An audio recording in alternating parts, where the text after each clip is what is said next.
Iya, aku bingung deh. Aku maksud dari landasan teori kewarganegaraan urgensi sama dinamikanya, atau aku tanya Sasa aja ya.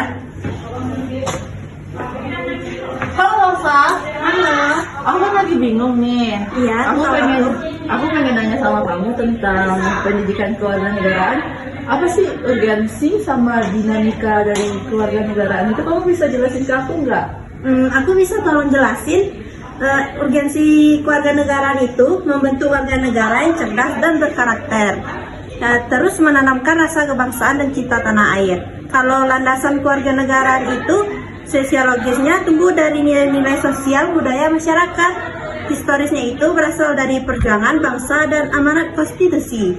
Kalau di dinamika kewarganegaraannya itu mengalami banyak perubahan, yaitu kurikulum, metode, materi, dan evaluasi. Dipengaruhi oleh perkembangan zaman, teknologi, globalisasi, dan isu-isu aktual seperti HAM dan demokrasi. Seperti itu. Oh, berarti ini hampir sama dong sama yang materi aku. Iya. Terus aku mau nanya nih, tentang nilai-nilai yang terkandung dan tantangan apa aja sih dalam kewarganegaraan itu? Oh ya udah, ini langsung Sasa, aku jelasin sama kamu. Nah, nilai yang terkandung itu ada nilai historisnya nih. Nah, nilai historis itu mengacu pada masa lalu yang memiliki arti penting bagi pembentukan jati diri suatu bangsa. Nah, contohnya kayak proklamasi kemerdekaan, perjuangan melawan penjajahan. Nah, yang kedua nih, kewarganegaraan memiliki nilai politis, yaitu nilai politis ini berkaitan dengan ide, kebijakan, sistem yang memengaruhi kekuasaan dan pemerintahan. Contohnya seperti kayak demokrasi, kedaulatan rakyat, dan konstitusi. Nah, yang ketiga yakni nilai sosiologis. Nah, nilai sosiologis ini berhubungan dengan kehidupan masyarakat dan norma sosial. Contohnya seperti kayak kamu bisa bergotong royong, toleransi, dan solidaritas antar bangsa. Keempatnya nih tentang dinamika. Nah, dinamika itu memiliki nilai yang tidak bersifat statis, tapi berkembang mengikuti zaman dan kebutuhan masyarakat. Tantangan yang kita hadapi itu bisa dari krisis identitas, yaitu luntur atau hilangnya nilai-nilai asli akibat arus budaya asing. Yang kedua, yakni korupsi dan penyalahgunaan kekuasaan, yaitu mengurus nilai politis dan kepercayaan publik. Yang ketiga yaitu kurangnya edukasi sejarah. Nah, jadi gini nih materi aku. Sekarang kamu kan kita udah saling paham nih gimana tentang tugas kita. Terima kasih ya. Iya, Sasa. Dadah. Aku pergi dulu ya. Konsep dan urgensi identitas nasional, yaitu ciri khas yang membedakan bangsa Indonesia dari bangsa lain, mencakup jati diri dan karakter kepribadian nasional.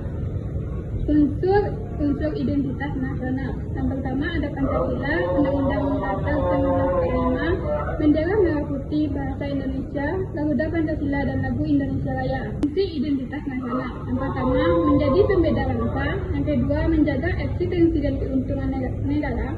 Yang ketiga meningkatkan kewibawaan negara. Selanjutnya yaitu landasan identitas nasional. Yang pertama, landasan historis, yaitu tumbuh sejak kebangkitan nasional pada tahun 1908. Yang kedua, sosiologis, yaitu hasil interaksi dan budaya bangsa. Yang ketiga, juridis, yaitu diatur dalam konstitusi dan perundang-undangan. Unsur identitas nasional Indonesia. Yang pertama bendera, yaitu merah putih. Yang kedua bahasa Indonesia sebagai nomor satu. Yang ketiga lambang negara, Garuda Pancasila yang mencerminkan nilai-nilai Pancasila. Yang keempat lagu kebangsaan, yaitu Indonesia Raya. Yang kelima semboyan, yaitu Bhinneka Tunggal Ika. Yang keenam Pancasila, Nusa Negara, ideologi dan jati diri bangsa. Selanjutnya dinamika dan tantangannya. Yang pertama, lunturnya nilai Pancasila dalam kehidupan sehari-hari. Yang kedua, menurunnya nasionalisme dan patriotisme. Yang ketiga, pengaruh globalisasi dan budaya asing. Selanjutnya, Pancasila dimarginalkan dan dipolitisasi. Selanjutnya, munculnya sikap kedaerahan akibat otonomi daerah. Solusinya yaitu memperkuat pendidikan dan pemahaman Pancasila, meningkatkan rasa bangga terhadap budaya dan produk dalam negeri, menumbuhkan karakter warga negara yang cerdas dan berintegritas.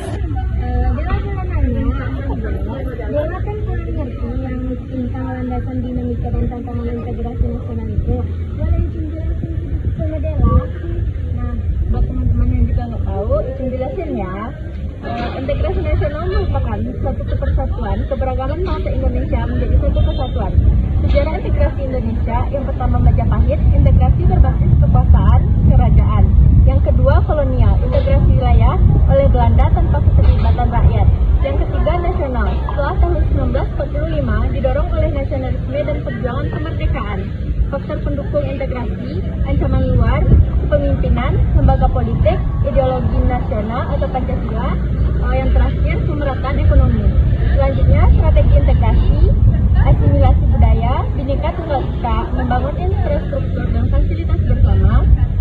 Selanjutnya, dinamika integrasi, penyatuan wilayah, penyatuan nilai, hubungan elit massa, perilaku melalui lembaga negara. Tantangan integrasi, perbedaan suku, agama, ras, dan daerah, jarak elit dan rakyat, primordialisme dan ketimpangan ekonomi, dampak reformasi dan globalisasi. Oke,